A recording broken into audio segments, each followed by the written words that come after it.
Namaskar. O intuito deste vídeo é tratarmos a respeito da saúde. Sabemos que o yoga ele favorece imensamente no trabalho de desenvolvimento. E quando nós pensamos no desenvolvimento, nós naturalmente pensamos num desenvolvimento integrado de todas as características e de todos os atributos referentes ao indivíduo. E por esse motivo a saúde ela está atrelada ao autodesenvolvimento. Não há possibilidade de considerar ou até mesmo de ter como objetivo o autodesenvolvimento se não há nesse processo também a sua atenção à saúde, o seu cuidado com a saúde, a sua preservação da saúde. Portanto, não há uma divisão, uma separação. Se pensamos no processo de autodesenvolvimento, de autoconhecimento, tudo isso está atrelado à ideia de preservação, manutenção, cultivo da saúde, e a saúde num aspecto amplo, um aspecto que envolva tanto a saúde física quanto a saúde energética, fisiológica, no nível mais sutil, energético, e por fim também um equilíbrio a nível mental, um equilíbrio a nível psicológico. Tudo isto está ligado à saúde. E o yoga, ele trabalha de uma maneira plena, de uma maneira integrada com todos esses diferentes canais, todos esses diferentes aspectos integrados da saúde. E por esse motivo, então, dado as perguntas, questionamentos e mesmo a necessidade que tem sido observada diante de alguns grupos específicos, tanto de alunos como de pessoas que participam em nossos canais, nas redes sociais, é justamente de como conciliar isto. Nós vemos muitas vezes que essa busca pelo aprimoramento, pelo autodesenvolvimento, ou mesmo por uma melhora no âmbito profissional, as pessoas acabam por negligenciar outros aspectos, como o aspecto social, familiar, e principalmente o aspecto da saúde. E é justamente a ideia de, às vezes, deixarmos para depois aquilo que deve ser cuidado agora. Não podemos perder a saúde, perder os aspectos mais importantes da nossa vitalidade para tentar recuperar depois, pois não há grandes chances ou garantias de que conseguiremos. Então, por esse motivo, a proposta dessa aula é justamente trabalharmos esta estrutura de desenvolvimento, incluindo a questão saúde. No primeiro momento, nós teremos uma apresentação mais teórica, esses conceitos básicos, né, do que seria a saúde, do que seria o yoga aplicado à saúde, e depois teremos já o método sendo apresentado e a aplicação desse método no final. E esse conteúdo ele é específico de um workshop que nós oferecemos, onde trata-se justamente de saúde e autodesenvolvimento. E esta apresentação então é uma introdução a este método que naturalmente ele requer a aula presencial, né, a experiência desses conceitos e dessas técnicas dentro da metodologia também presencialmente. Por isso a importância de se estar vinculado a esse processo todo, desde a parte teórica, dos estudos teóricos online, e depois podendo participar do workshop presencial para que a experiência, a prática, seja realmente vivenciada, porque é isto que trará as mudanças necessárias para alguns ajustes. E como vocês verão, esses ajustes requerem apenas de você dispor de 7 minutos do seu dia. 14 minutos, 21 minutos do seu dia é o suficiente. Trarão registros positivos ao longo do dia. E isto, então, levará a uma mudança gradual de alguns hábitos, de algumas referências já condicionantes que nós temos e que, naturalmente, desequilibram todo o estado do nosso ser. Então, eu sou o Jaya, sou o diretor do VVY e também profissional de yoga, professor de filosofia, e trabalho justamente com essa abordagem de ajudar no autodesenvolvimento através do yoga. E claro que muitas vezes aborda-se esse autodesenvolvimento em aspectos mais pessoais, profissionais e até espirituais, mas a linha mestra que interliga todos esses diferentes canais e interesses é naturalmente a saúde. Não há como se desenvolver pessoalmente, profissionalmente ou espiritualmente se nós estivermos debilitados. Isso com experiência própria recentemente, e eu ainda estou me recuperando de uma virose, uma chikungunya, e naturalmente essa situação, essas condições todas fazem uma possibilidade, criam uma possibilidade de se refletir melhor sobre a importância da saúde, porque é como eu disse, nós às vezes estamos seguros das condições, mas não temos garantias de que essas condições se perpetuarão, ou seja, em algum momento a saúde pode estar sendo comprometida, podemos estar correndo o risco de uma debilidade, de uma doença, de um mal-estar, de uma situação que prejudique o autodesenvolvimento. Porque até mesmo dentro de uma condição de enfermidade nós podemos ainda assim trabalhar este autodesenvolvimento. Porém, como eu disse, uma dinâmica um pouco diferente. Então a primeira coisa que eu apresentarei nesses slides é o conceito básico. Não é? Esse conceito básico diz o seguinte: nós temos então três referências. A primeira delas, o corpo material. O corpo material, constituído de elementos materiais, constituído de basicamente terra, fogo, ar, água e éter, seus elementos primários, básicos. E nós temos, dentro da nossa concepção de saúde, concepção de vida saudável, a busca por um equilíbrio.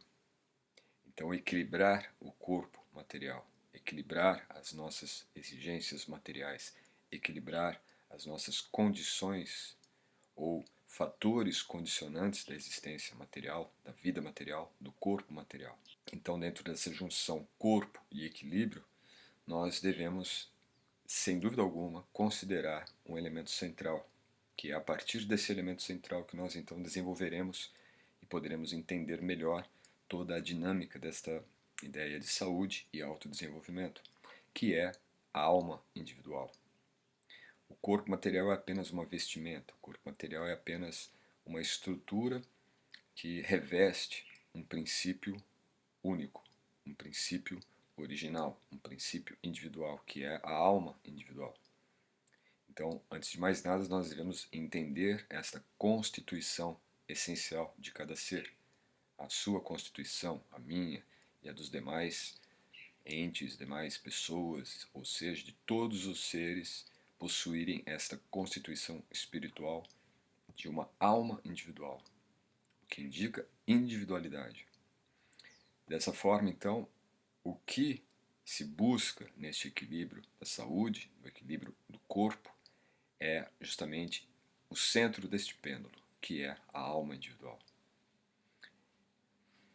Primeiramente, então, nós podemos entender que esse corpo material ele tem um processo. O corpo material passa por um processo.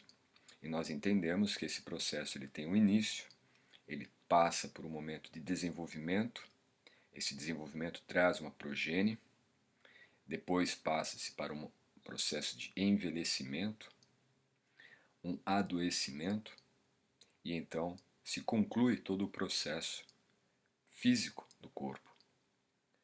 Ou seja, nós então temos um processo em andamento. A partir do momento que este corpo ele é gerado, ele é criado, começa-se todo um processo então de deterioração que numa fase ela é ainda que em deterioração, ela está no processo de desenvolvimento, o próprio desenvolvimento ele traz essa deterioração dos elementos materiais constituintes, terra, fogo, ar, água, éter, essa combinação, ela vai se transformando ao longo do tempo e então passa-se para um processo de desenvolvimento, até o momento em que nós temos ali então a fase da progênie. A partir deste momento, então, nós começamos uma outra fase, que ainda faz parte também de um desenvolvimento do processo do corpo material, que é quando começa, então, a deterioração se tornar visivelmente física.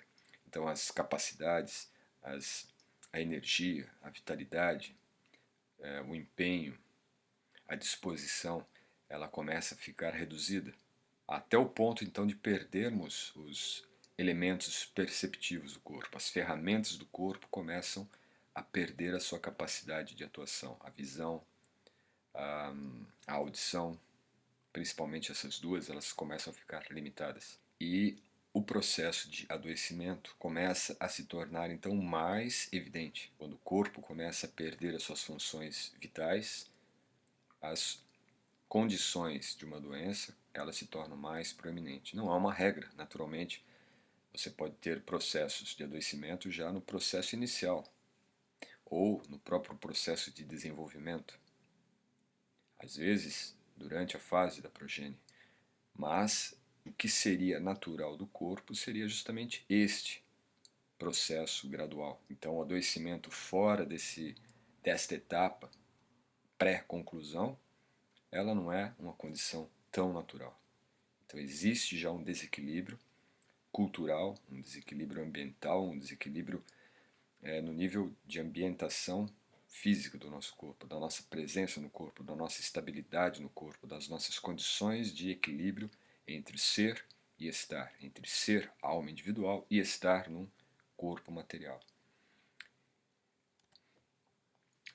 Porém, os mais importantes dessas condições do corpo, o que realmente o yoga pode resolver ou pode pelo menos amenizar, são as três intermediárias: o desenvolvimento, o envelhecimento e o adoecimento. Não há como você alterar as condições da criação do corpo. E também não há como alterar isto, claro, em termos práticos, modernos e das condições que nós possuímos hoje, alterar a conclusão desse processo. É óbvio que dentro da cultura do yoga, né, os yogis que se retiram, aqueles yogis mais renunciados, eles podem sim ter um domínio maior sobre as condições do corpo e até mesmo definir o momento da morte, mas isto não é assim algo ao alcance de todos, ou pelo menos dentro do interesse de todos. Vamos considerar que as pessoas dentro de uma normalidade até. Então, o objetivo básico seria de trabalhar esta prática do yoga para o desenvolvimento, para um bom envelhecimento e para uma prevenção do adoecimento, prevenir-se do adoecimento, facilitar o processo de envelhecimento para que as condições se tornem mais amenas possível e intensificar o desenvolvimento. Então nós teríamos realmente um funil onde intensifica-se muito o desenvolvimento nas três etapas, o envelhecimento de uma maneira gradual, progressiva, saudável, equilibrada, e o adoecimento de uma maneira em que se consiga restringir as possibilidades desse processo ocorrer, ou pelo menos se ocorrer, vir dentro de uma normalidade, ou seja, as doenças que são naturalmente criadas ou causadas das condições do próprio processo físico do corpo. E aí então nós temos uma base importante também de se entender que o corpo ele é temporário. Você viu que tem um início e tem um fim. Então ele é temporário. Porém a alma ela é eterna. E ela é de natureza espiritual. Logo, a alma ela não envelhece e ela não adoece. A alma ela só se desenvolve. E na verdade não é a alma que se desenvolve em si, mas a consciência que nós possuímos sobre nós mesmos é que se desenvolve ao longo do tempo, é que se desenvolve ao longo da nossa prática, ao longo da nossa jornada na vida.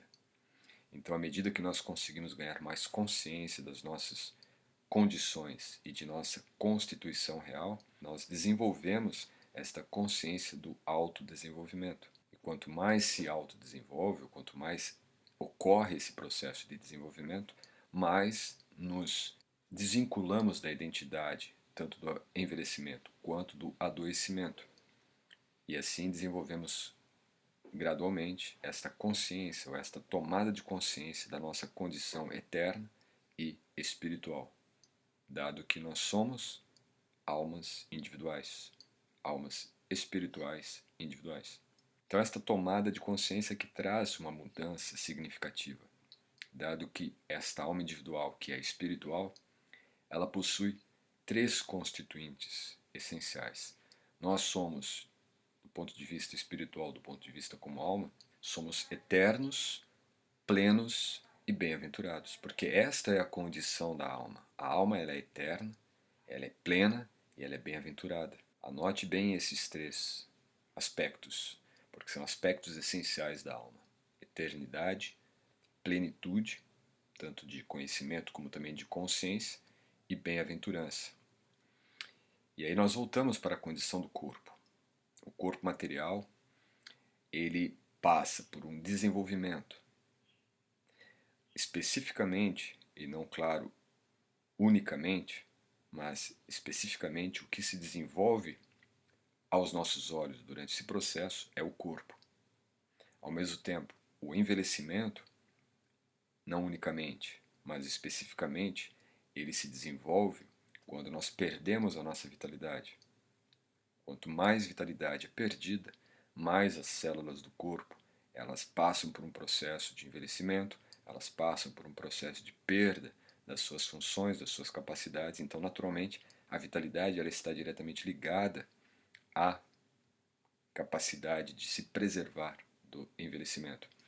E por fim, o adoecimento, ele tem uma ligação primária com a nossa mentalidade.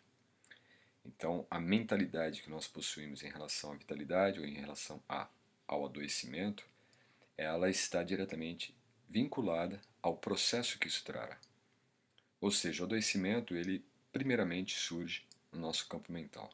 Basicamente é isto. Então aqui nós temos essas três dimensões relacionadas agora então do desenvolvimento, envelhecimento e adoecimento com os constituintes primários do corpo: terra, fogo, ar, água e éter. E à medida que esses constituintes se combinam dentro do processo de desenvolvimento, nós temos então toda aquela fase de evolução, né, na qual nasce, se desenvolve e gera-se a sua progênie. É o corpo que está nesse processo de desenvolvimento. Da mesma forma, esse desenvolvimento também ocorre através do consumo ou da debilidade vital. Ou seja, à medida que nós nos desenvolvemos, também nós perdemos a vitalidade se não houver o equilíbrio. E por fim, o adoecimento. À medida que todo esse processo de desenvolvimento ocorre, que o envelhecimento surge, ele se torna aparente, então ocorre já condições mais palpáveis do adoecimento, ou seja, a nossa mentalidade, devido até mesmo à identificação com o que nós éramos dentro das condições do corpo e estamos perdendo todas aquelas condições, ela cria então uma certa fragilidade mental, psicológica, que é onde então nós damos todas as condições para que o adoecimento se manifeste. Junto destas três, o desenvolvimento, o envelhecimento e o adoecimento, da mesma forma ligado ao corpo, à vitalidade e à mentalidade, nós relacionamos isto então agora com três pilares do yoga. O desenvolvimento do corpo, ele está atrelado ao desenvolvimento de asanas. O envelhecimento do corpo, ele está sendo preservado ou reduzido no seu ritmo através dos pranayamas. E por fim, o adoecimento ele pode ser gerido e até mesmo prevenido através da meditação. E naturalmente, esses três pilares aqui eles estão integrados, né? Não há aqui uma relação direta de que apenas os asanas que trabalharão o desenvolvimento ou de que apenas os pranayamas é que reduzirão o processo de envelhecimento ou que apenas a meditação nos limitará às condições possíveis de adoecimento. Naturalmente não é isso, mas que em termos de técnicas, ou em termos de metodologia, ou em termos de finalidade direta desses processos, asanas, pranayamas e meditação, eles estão num nível de funcionalidade mais vinculados ao corpo, à vitalidade e à mentalidade. Mas quando nós trabalhamos principalmente de baixo para cima, ou seja, a meditação, o pranayama e os asanas, entendemos que a meditação ela envolve os pranayamas e assim envolvem os asanas. E aí nós relacionamos esses três então, não é? Do corpo está vinculado ao desenvolvimento através dos asanas, a respiração está vinculada à preservação da o, a, o, prevém, o equilíbrio desse envelhecimento através dos pranayamas e a mente, a prevenção da doença através da meditação. É claro que isto não eliminará as possibilidades tanto do envelhecimento quanto do adoecimento, mas nós criaremos condições em que reduzirão as chances desses processos virem de forma muito intensa ou de forma muito prejudicial ao indivíduo. E aí então nós temos as condições dos asanas. Os asanas são as posturas psicofísicas e elas integram corpo, a respiração e a mente. Os asanas eles não trabalharão apenas o corpo, assim como os pranayamas não trabalharão apenas a respiração e assim como a meditação não trabalhará apenas a mentalidade. Elas estão integradas e é importante haver essa integração, essa permutação entre elas dentro das suas funções. Então, o corpo denso, o corpo físico, isso aqui já dentro da própria psicologia da anatomia sutil humana ou dos seres, nós temos que o corpo denso ele é denominado como Annamaya Kosha. É uma camada de consciência que aquela alma individual, espiritual possui sobre a sua constituição, as suas estruturas de consciência. Então nós temos uma primeira camada de consciência que é essa consciência mais densa, é o corpo físico, é esse corpo denso, que é chamado então de Annamaya Kosha. Depois nós temos um corpo mais sutil, que é o corpo energético, chamado de Pranamaya Kosha. Depois nós temos o corpo sutil, o corpo energético ligado à respiração, que é chamado de Pranamaya Kosha. Então é uma outra camada de consciência que está diretamente ligada a esta constituição energética do nosso corpo, esse corpo energético. Em algumas outras visões, né, nós temos o corpo áureo, né, ou a aura. São diferentes visões ou entendimentos desta mesma camada de consciência chamada de Prana Maya Kosha. Depois nós temos um outro nível de consciência, ou uma camada de consciência que ela é mais sutil ainda, e ela está diretamente ligada à mente. E este corpo mental é chamado de Mana Maya Kosha. Então, Ana, Prana e Mana. Ana é o corpo físico, Prana é o corpo energético e Mana é o corpo mental. Um asana, ele trabalhará estas três dimensões do corpo: o corpo físico, o corpo energético e o corpo mental.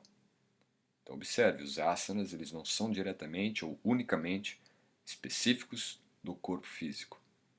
O corpo físico ele é constituído de energia vital e também de energia mental.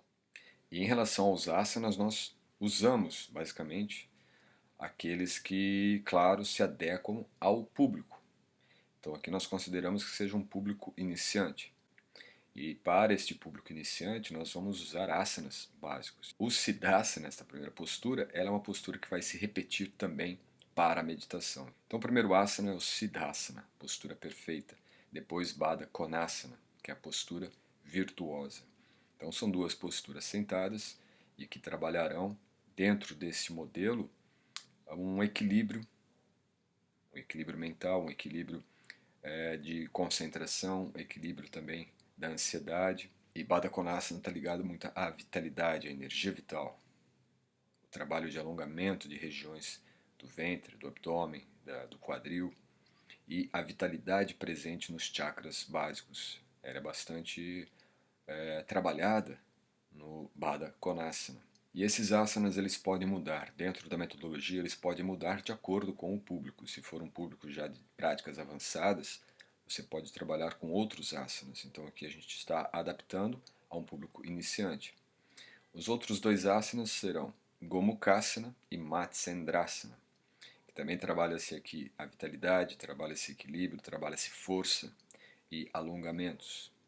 Ao mesmo tempo trabalha-se a vitalidade, trabalha-se o sistema nervoso, trabalha-se a concentração e a redução de ansiedade. Nós entendemos que para este público, ou esse modelo inicial, o foco principal na abordagem terapêutica desta série, dentro deste método, é para um equilíbrio da ansiedade, dado que a ansiedade é um problema hoje quase que generalizado. Então seria uma série bem focada neste modelo, neste público. Então aqui nós teríamos já 4 asanas. Nós temos os pranayamas. E aí o que nós sugerimos é o Mahadi Pranayama em primeiro. Por quê? Ele é um pranayama muito simples, fácil, ele utiliza justamente o processo natural da nossa respiração, inalar e exalar. O ser humano, principalmente, tem essa respiração de forma natural, porém de forma errada, não é? Nós respiramos pouco. Embora a dinâmica mecânica do corpo seja de inalar e exalar, nós deixamos esse processo de forma mecânica e não trabalhamos a expansão desse processo. Em Mahadi Pranayama, o que vai ocorrer é justamente a expansão do processo de inalação e do processo de exalação. É uma busca então de expandir a respiração, e esse é o Mahadi Pranayama. Trabalharemos sentar-se confortavelmente, manter a nuca alinhada com a coluna ereta, inalar profunda e suavemente, sem esforço. Depois, uma retenção curta desta inalação e então uma exalação profunda e suave.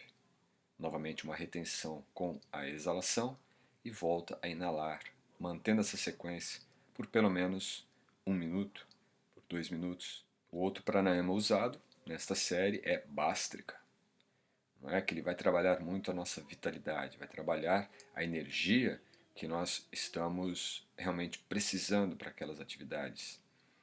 Muitas vezes o Bhastrika ele ativa o nosso Agni, o nosso fogo, a nossa energia vital. E por esse motivo ele é muito interessante para se prevenir, né, o envelhecimento, como também para intensificar a vitalidade. Ou seja, já que ele intensifica a vitalidade, lembra que a vitalidade está ligada ao pranayama e está ligado a envelhecimento. Quanto mais vitalidade, menor o envelhecimento. Então o Bhastrika ele é muito importante nesse processo. E depois nós temos o Sukha Purvak, que é uma respiração polarizada, já vai trabalhar mais o equilíbrio energético do corpo, o equilíbrio energético das polaridades, principalmente do aspecto de hemisfério direito e hemisfério esquerdo. E Sukha Purvak ela ajuda bastante na concentração, no equilíbrio, passando ali da parte energética para a parte mental. Então ela trabalha muito a partir da respiração para o nível da mentalidade, do Pranamaya Kosha para o nível do Manamaya Kosha. Por isso é um pranayama também incluído nesta sequência. Depois nós temos já dhyana, ou seja, a prática da meditação. E aqui, claro, uma coisa importante de ser notado é que se fala muito de meditação, técnicas de meditação, mas na verdade a maior parte do que nós vemos são técnicas de concentração ou técnicas de redução das ondulações mentais ou do desvio mental que nós possuímos. Desvio mental no sentido de distração, de entretenimento, de desfocar, perder o andamento natural do tempo nas coisas, nas atividades. Então, muitas das técnicas que são apresentadas não são técnicas meditativas puramente. E aqui o que nós vamos descrever, na verdade, é o mecanismo interno, o mecanismo mental por trás das técnicas. E se nós entendemos esse mecanismo mental, independente da técnica que você usar, o que deve ser realizado, experienciado, é justamente esse conteúdo interno da mente. Então, aqui nós temos, na verdade, nesses 3 modelos de dhyana, nesses 3 modelos meditativos, uma descrição do processo intelectivo que ocorre. É esse processo intelectivo que é o objetivo da meditação, ou seja, do processo da meditação, independente da técnica. As técnicas meditativas elas devem trazer para este processo intelectivo, seja ela uma técnica real de meditação, seja uma técnica de concentração. Todas elas devem canalizar para este rio interno, este rio único, esta conexão única que é a conexão, então diríamos, de Manamaya Kosha, ou o canal da mentalidade, o canal meditativo.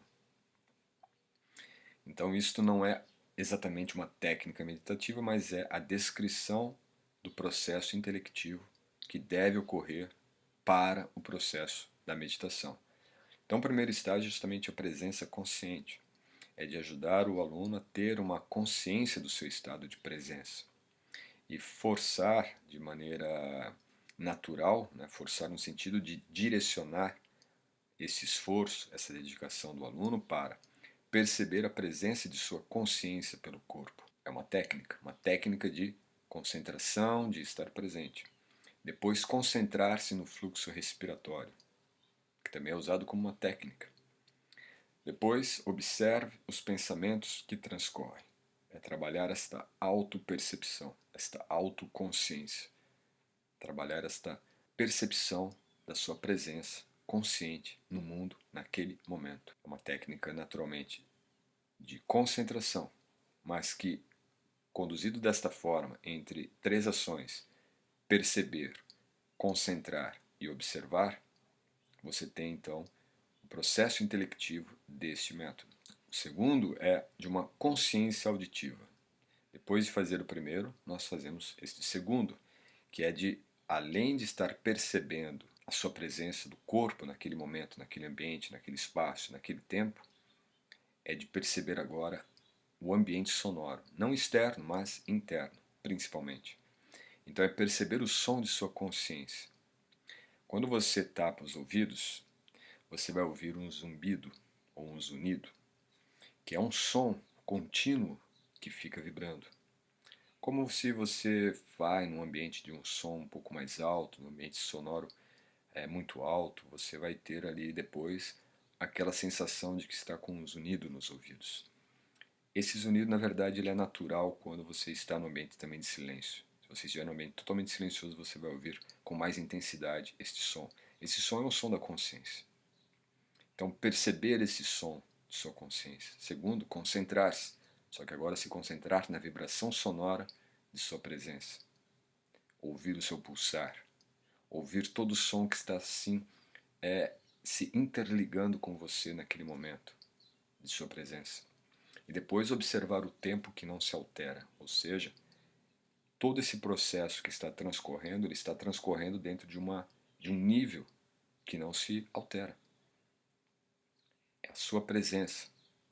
Se você alcança esse estado de percepção da sua presença, passa a se concentrar nesta sua presença vibracional sonora, você então começa a observar que existe um transitar que não muda.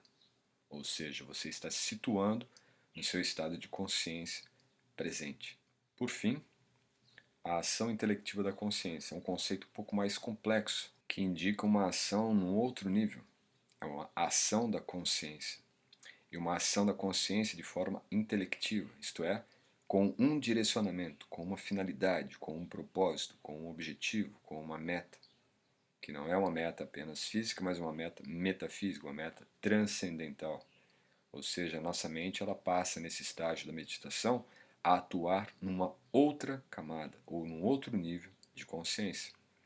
Então, nesse estágio, independente da técnica que se use, nós iremos então trabalhar a percepção da presença no tempo imutável. A alma é eterna, de perceber esse estado de eternidade do seu ser. Depois de se concentrar na estabilidade de sua consciência. Consciência plena, a plenitude. Ela indica então que existe uma estabilidade, existe uma consciência ali que está observando a transição, mas que ela está firme, ela não muda. Esta estabilidade mental.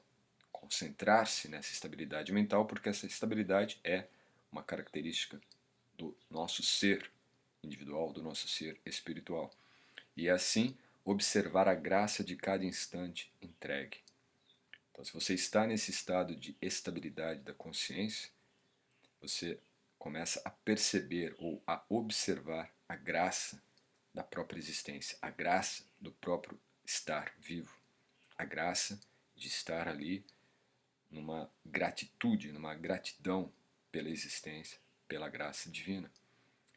E nesse momento, então, ocorre o que é chamado por Patanjali de Ishvara Pranidhanava, uma entrega. Esse estado é um estado muito elevado de meditação, mas é um estado meditativo. Independente da técnica, é ali que nós devemos chegar. De chegar nesse estágio de estar sempre sendo agraciado pela divindade, pelo Supremo. Então seriam essas três concepções do nosso campo intelectivo da meditação. E é importante notar que isto tudo é o que vai trabalhar a nossa mentalidade para não adoecer. Obviamente o corpo ele vai passar pelo processo que gradualmente traga as condições do envelhecimento, mas a nossa consciência não está identificada com o envelhecimento, ela está identificada agora com estas ações intelectivas da consciência. E isto faz toda a diferença. E se nós focamos nisso e priorizamos isto, nós naturalmente faremos o necessário para que o corpo possua as condições e as bases saudáveis para que possa ser praticado esse estado de exercício, diríamos, da consciência. Assim como o corpo precisa estar saudável para fazer os exercícios físicos, nós precisamos estar com a saúde equilibrada para fazermos esse exercício da consciência, um exercício muito mais sutil, mas que ele direcionará o nosso foco mental não mais para os problemas, mas sim para as soluções. E aí então nós temos a metodologia. Né? Nós vamos usar dentro desse processo uma metodologia que seja aplicada e possa ser direcionada individualmente para cada caso, na sua prática individual. Então, é de você tirar pelo menos 2 minutos e usar nesses 2 minutos 2 asanas, com um pranayama específico, que é uma Mahadi Pranayama. Então vamos considerar que você vai ter 7 minutos pela manhã.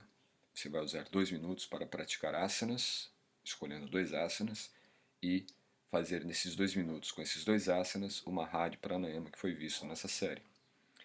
Depois, 2 minutos de um pranayama, que já não seja necessariamente o Mahadi, pode até ser o mesmo, mas não necessariamente deva ser apenas ele. Então, 2 minutos, um outro pranayama, e depois 3 minutos de meditação. Independente da técnica, o que vai ser priorizado é justamente isso que foi descrito a respeito da meditação, que seria aí uma meditação pragmática, né? Ou seja, uma ação intelectiva da consciência. Então aqui nós podemos mudar isto.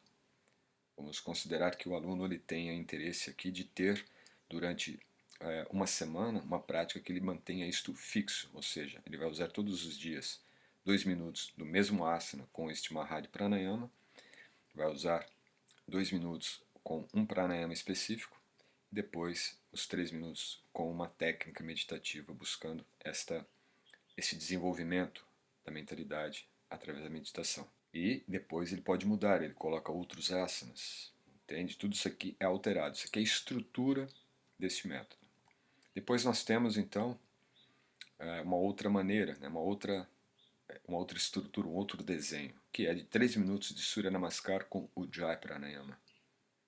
Então depois de um mês, o aluno ele pode então fazer 3 minutos de Surya Namaskar com Ujjayi Pranayama, que nós não vimos aqui no caso, nessa descrição, mas é um outro modelo, uma outra técnica respiratória.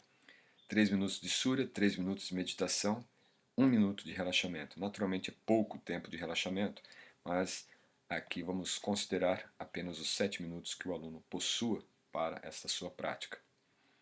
Então também podemos considerar 3 estruturas práticas. Vamos considerar que o aluno possa fazer 7 minutos pela manhã, ele possa fazer 7 minutos ao meio-dia e 7 minutos à noite. Este é o ideal. Você conseguindo tirar 7 minutos em 3 períodos do dia, você teria 21 minutos de prática equilibrados com as condições que você terá para cada uma dessas fases do dia. Vamos supor que pela manhã você está se preparando para trabalhar, para iniciar o dia. Então é uma prática mais direcionada para aquele momento do seu dia, para aquele período da manhã. Então 7 minutos de dedicação para isto. Uma série específica para esta prática matutina. Ao meio-dia você não vai ter tempo, de repente você está no meio do trabalho, mas teve o momento ali do almoço, o período do almoço. Então você tem 7 minutos, não para fazer os asanas, mas você pode fazer pranayamas e uma meditação. Ou você pode escolher um pranayama específico, ficar nele 4 minutos ou 3 minutos e completar esse período que você fez dos pranayamas com uma prática meditativa. Tudo isso é adaptado, tudo isso é organizado de tal forma com que seja viável para a sua prática. E à noite você teria então mais 7 minutos de uma prática mais relaxante, de repouso, preparando para o seu recolhimento. Então você teria o seu dia com apenas 7 minutos de dedicação em 3 períodos do dia. Isso vai criar uma ponte interna, uma conexão interna sua com a sua prática, uma conexão interna sua com o seu dia, até que depois de algum período, vamos considerar aí umas 2 a 3 semanas, de 3 a 7 semanas, essa conexão ela vai estar muito intensa, ela vai estar muito viva dentro de você, que você fará essas séries de maneira muito natural. O objetivo, o propósito desta apresentação era justamente essa, de trazer para você, de uma forma simples e de forma prática, o como você pode trabalhar essas condições de equilíbrio no desenvolvimento de sua saúde, de buscar, através do autodesenvolvimento, a sua saúde, ou de priorizar a saúde no seu processo de autodesenvolvimento.